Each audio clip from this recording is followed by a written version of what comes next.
Hello friends, ഇന്ന് നമുക്ക് നമ്മുടെ ഇംഗ്ലീഷ് ലാംഗ്വേജിൽ ആർട്ടിക്കിൾസ് എന്ന് പറഞ്ഞൊരു പോർഷൻ ഉണ്ട്. ആ ആർട്ടിക്കിൾസിൽ വരുന്ന രണ്ട് പോയിന്റ്സ് ആണ് പറയുന്നത്. അതായത് ആർട്ടിക്കിൾസിൽ ഒന്ന് എ എന്നുണ്ട്, അതുപോലെ ആ എന്ന് വരുന്നുണ്ട്.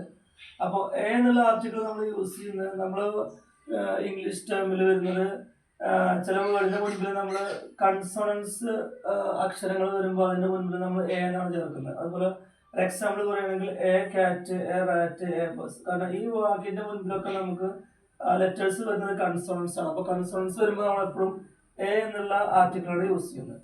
അതുപോലെ ഇനി ആൻ എന്നുള്ള ആർട്ടിക്കിൾ യൂസ് ചെയ്യുന്നത് എവിടെ വെച്ച് കഴിഞ്ഞാൽ നമുക്ക് വവൽസ് ലെറ്റേഴ്സ് നമ്മളെ വേർഡിന്റെ മുൻപിൽ വരുമ്പോൾ, ഇപ്പോൾ എക്സാമ്പിൾ പറയുന്നത് an orange, an apple, an engine, ഇതിന്റെയൊക്കെ മുൻപിൽ എന്താ പറയാ, വവൽസ് ആണ് നമുക്ക് ആദ്യം വരുന്ന അക്ഷരങ്ങൾ. അപ്പോൾ വവൽസ് വരുന്ന ഇംഗ്ലീഷ് വാക്കുകളുടെ മുൻപിൽ നമ്മൾ ആൻ വെച്ചിട്ട് ചേർക്കുന്നു. അതുപോലെ കൺസോണൻസ് വരുന്ന വാക്കുകളുടെ മുൻപിൽ നമ്മൾ എ ചേർക്കുന്നു. അപ്പോൾ ഇതാണ് എ ഓർ ആൻ എന്ന് പറഞ്ഞ ആർട്ടിക്കിൾസിനെ കുറിച്ചുള്ള ഒരു class. Okay, thank you for watching.